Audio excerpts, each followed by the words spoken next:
Hi guys, today I'm sat with Thomas Gryson, who works for Oliva Cigars, and we are in the beautiful lounge again at City of London, which is on Liverpool Street. Morning, Thomas. Sorry for getting you up so early today. No problem. Good morning. He was here well before I was because of train delays and God knows what, so he is more than ready. Would you like to tell people a little bit about how you got into cigars, how you ended up where you are, and what you do for Oliva? Yes, of course. Hello guys, I'm also very delighted to have this interview with you, Kelly. It's the first time I'm here, and I like the atmosphere. It's lovely, isn't it? Yeah. Yes, I like the atmosphere, and I was very friendly welcomed, and I was quite early indeed. Yeah, you beat me. You beat me to it. But yeah, how I started in the cigar business, I have been always interested in smoking cigars. I have never smoked cigarettes, but immediately when I was 25, I started my first cigars, and then slowly I get into more exploring cigars. Of course, first Cuban cigars at that time, but then also discovering cigars from the New World. Yeah. And after my studies, I studied marketing and sales in Belgium, because I'm based in Belgium. I started to work for a company, Gryson, which is also my name. Yes. And that was actually the company that Guido van der Marliere, the father of Fred, our current CEO and owner of VCF in Belgium, Guido, he bought the factory of my grandparents. And that was a company, a factory of roll your own tobacco. So tobacco that is used to roll cigarettes. So I'm surely have the tobacco running through my veins somehow. But I was more into cigars, and then when I started to work for Gryson, Gryson was later on acquired by JTI, and I wanted to continue working in the family business of Van der Marliere. And at that time they had also a position for export manager available. And so very naturally I moved from Gryson to J. Cortez. But I think the main moment that I really found out, okay, this is changing a lot, especially for the export, the international business, was the acquisition of Oliva Cigars in early 2017. Yeah.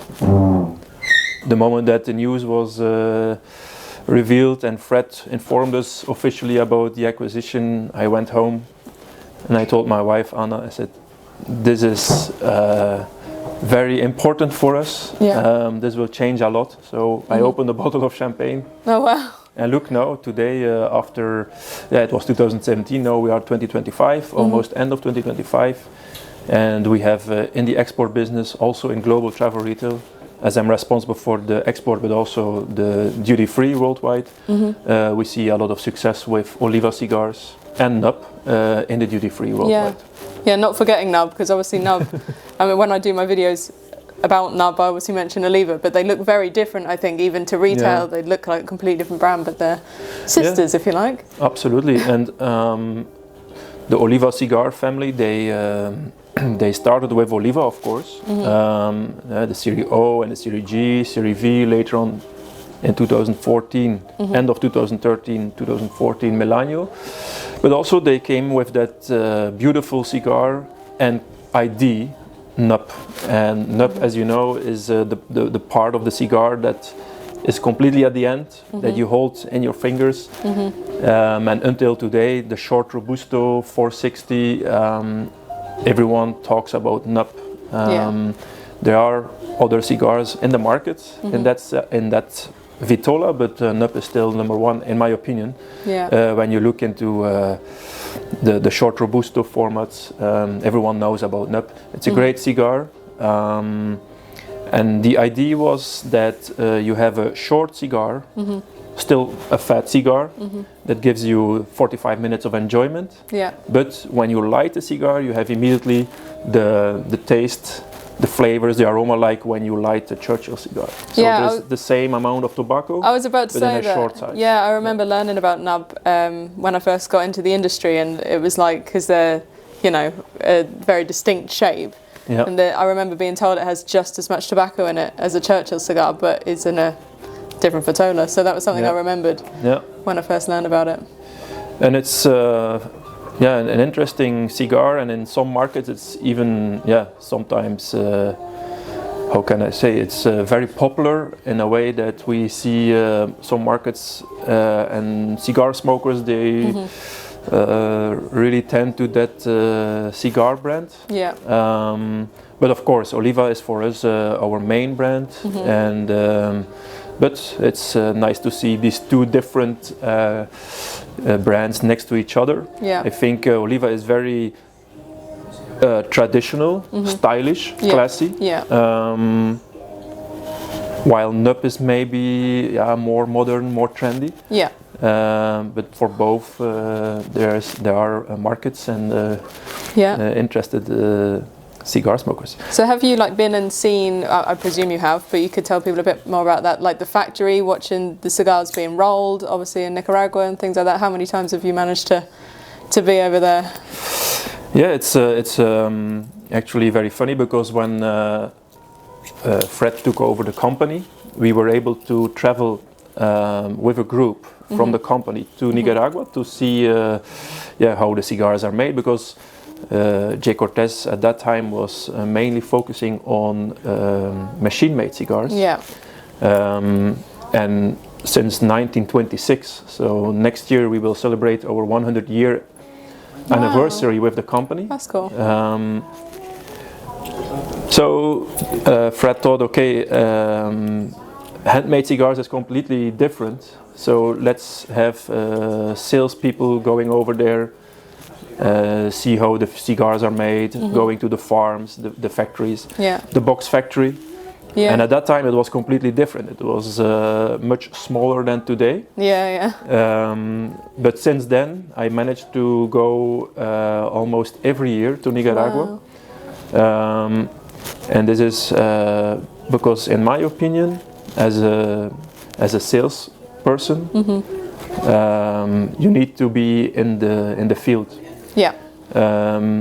Maybe not that much for machine-made cigars, although it's also important that you see how the processes work, but it was much more easy because we have our factory in Belgium. So it's easier to go there and try to understand and see how the cigars are made. But with long fillets it's a bit different. Then you have to travel from Belgium to Nicaragua. It's a much longer journey. Yeah. But it's like, I compare it always with the wine. If you have a wine sommelier or someone who has a company selling wine, it's obvious. You need to tell the people, look, I have been in the vineyard, I have tasted the wine, I was with the farmer. It's the same for us in the handmade cigars. There's so much passion and love and craftsmanship behind.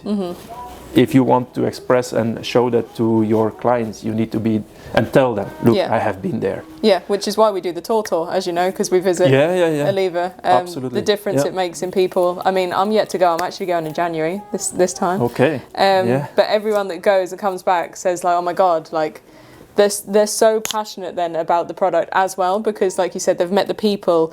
It's very personable. They remember the rollers that they stood and watched roll one of their favourite cigars. They remember the family. You get a tour. It really makes a difference, I think. So, like, I understand why you'd go out there, because it just sort of reignites like the passion behind it, I think. We're so used to seeing them in boxes on shelves or at home. Like, I've got humidors at home, I'm sure you have. So you get used to seeing them there, but I imagine it's very different when you see it in the field. Absolutely. It's the atmosphere, it's the climate, it's the smells, the talking with the people in the plantations, in the farms. But also when you are able to go there, you can see how difficult it is to make a great cigar. We are talking about a natural product, so we are talking about tobacco, crops, climate, all these elements playing a role before you have this beautiful cigar in the box. But it's definitely the trip worth, and then also trying to invite clients. And I think tour in Nicaragua is a great concept. We drag a load of retailers with us. It's I think something that has been done in the past a lot, mainly to Cuba. Nicaragua, Dominican Republic, Honduras has been developing the last couple of years very fast. We also are more organized to invite and guide our guests around. And then they can see with their own eyes, and they can feel and touch, and it's an important thing. But it's, of course, if you are a cigar smoker out there and you are not able to travel to Nicaragua, there are plenty of videos that you can find, but also you can talk with your retailer who has been there, and I think this is very important because they can express their feelings about what they have seen. That's what we do it for, exactly. So talking of cigars, this year in the trade anyway, we have released the new Oliva Serie V Milanio 2025 edition, which I think is the video going on above my head also, not that you can see a huge amount of it, but it's going on there. And we've got a box of here. So can you tell me a little bit about how this came around? Because obviously you bring out new editions. This is the latest one. Love the box, love the concept. And as you know, if you've followed Tour for a while, Scott absolutely loves the fact there's a QR code, which you can tell us about in there. So yeah, do you know a little bit about that cigar? Yes, absolutely. So every year we create a limited edition for international markets, but also for the US. And it's always a cigar out of the Milanio line. Yeah. The big difference is that Milanio, as you know, is a box-pressed cigar, but for the limited edition we choose to have a round cigar. So the Milanio is a cigar that before we go in the box-pressed process, we keep the cigar round, and in case of our limited editions with Milanio, it's also a line, or a vitola, sorry, that is not available in the international market. Okay. So it's a mold that we have in Nicaragua, but we try to have vitolas that are not that known in the international markets. Yeah. So this year we have in the palm of the hands, it's a beautiful Gran Robusto Milanio cigar. We have this foot ring, 2025.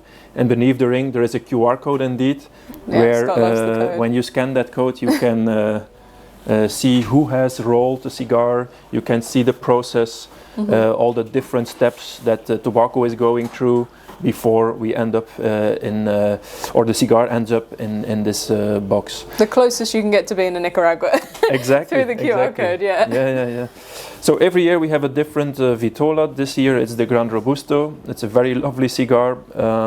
Also the boxes are made in our own factory. You've got such a lovely, is it called that lacquer? Like it's shiny, it's beautiful. Yeah, it's and that rich color as well. Matches the cigar almost. Yeah. Yeah.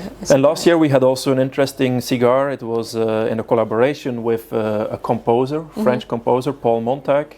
And then when you scanned the code, you also could listen to classical music. That's really sweet. So if there are some 2024 limited editions on the market, still about run to your retailer and try to get one. Wow. And go on, sorry. No. Another new and exciting cigar that we have coming out is we've just recently received emails on the new Oliva Year of the Horse, so the Zodiac cigar. Yep. And I believe you just told me just a bit before, and you can tell everyone else, that you were actually involved in the first Oliva Zodiac cigar. So how did that come around?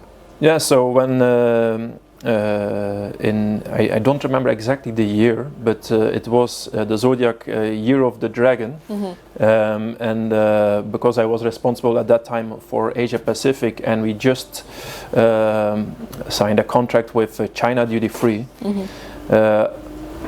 I thought it would be a good idea to have a Chinese New Year limited edition specifically for China Duty Free. But it was the first time that we created a limited edition for international markets with Oliva. So it was quite a challenge. Yeah. We had to learn in the process how to do it.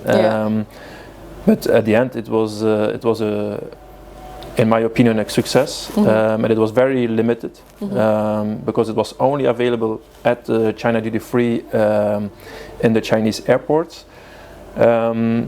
But today we have still, it's a limited edition, and I think the quality of the boxes has been improved. Okay. They look very nice, beautiful, always red with gold.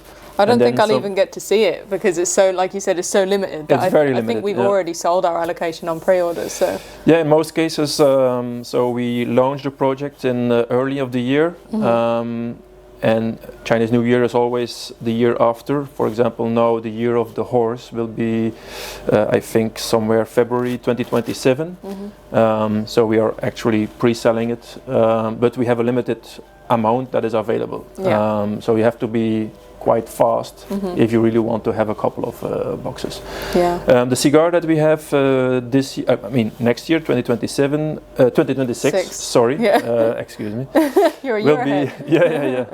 Is a torpedo-shaped cigar with a broadleaf Connecticut wrapper. Beautiful cigar. Again, red box. The horse design. I have seen some renders. The actual box I have not seen yet. So, but I have been told it's a beautiful limited edition release. Yeah, very exciting. So I know a few other brands obviously do it. So it's a race to see how lovely these cigars are, because you've obviously got time to think about it. The design is very important as well as the cigar, but the thought behind the box, behind the branding. Listen, there is a lot of symbolic behind this, because colors and numbers in China, the tradition, heritage, it's very important. And as we can see that also the Asian market is growing, and their interest in cigars is also growing. Also their interest in New World cigars, especially also Oliva, is increasing, and we believe that this is a nice product to present to the market. And now it's also available in the UK, some other limited markets. But I really love that concept. And with Oliva, as you know, we don't have regular new lines. No. We try to be with our cigars very consistent in taste, quality, and this is why we don't have that many new introductions. But every year we have our limited edition, which is a Melanio, and then we also have our Zodiac. And sometimes we come with something very limited, for example, the Roaring 20s. That was this year an introduction, and also for next year we will have something very nice. I was about to say, is there anything you can half let us in on? Is there new lines coming up? Anything new for the UK market? So you don't have to lose your job over it, so don't give too much away. No worries. So we do have a beautiful project. It's already 4 years in the making, or 3 years and a half in the making. Unfortunately, it will not be available in the UK. But we'll have to go abroad to it doesn't mean that you cannot try to put your hand on this cigar or that project, but it's not a new line. It's something different, very exciting. I cannot say too much about it, but please have a look at our website, our social media, and in the first quarter of next year, 2026, you will see something really, really nice. Beautiful project. I'm thinking about something else that we have also our advent calendar every year. I was going to say, I always see them on social media because people go big with them on socials. Again, I've not had one because they're a limited release again. Yes. Shame. Thinking about something else.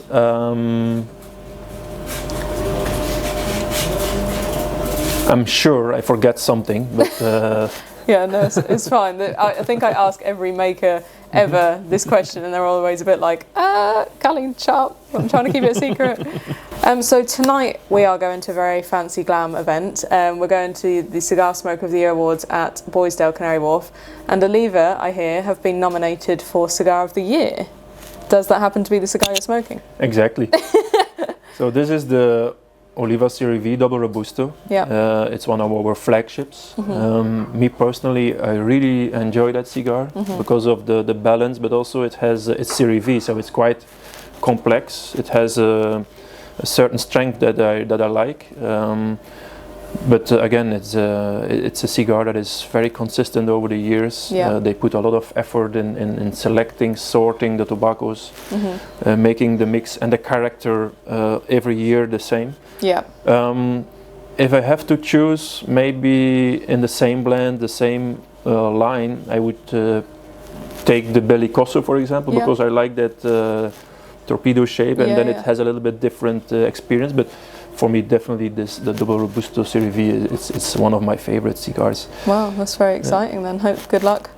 I don't know. Yeah. We don't actually find out who's nominated for anything yet. It's not until we get there tonight and we can see it, but obviously Thomas is here, he's been given the heads up to represent I'm sure Oliva. if we win something that you will let the audience know. It will be everywhere. It'll be everywhere. Supporting our team, our brand. Well, thank you for sitting down with me today. I'm sure it'll happen again. And yeah, good luck tonight. And we now need to obviously go and get our hair and makeup all sorted for tonight. But yeah, anything you need to know about Oliva, they're very active on socials. They have a YouTube channel with videos like the one behind me. Fred's very active with screaming and shouting about Oliva. You can go follow Thomas on Instagram as well. He keeps us up to date on his travels. But yeah, anything you need to know, ask me, ask Tor, ask Thomas. But I'm sure we'll be able to answer your questions. But yeah, thank you for joining me. Thank you very much, Callie, and I would like to have or use the opportunity to thank you and the whole Tor team. And we are very happy to have Tor Imports as our importer distributor in the UK. We have a close relationship. We are building together the markets, and they make sure that you have our cigars here available in the UK. And we appreciate the relationship. Yeah, no, I think it's the exact same way the other way around. As you know, Tor don't like to work with companies that aren't ethical, don't support their workers, family-run businesses. So Oliva is everything we want to work with in a circle. So yeah, thank you. Thank you very much.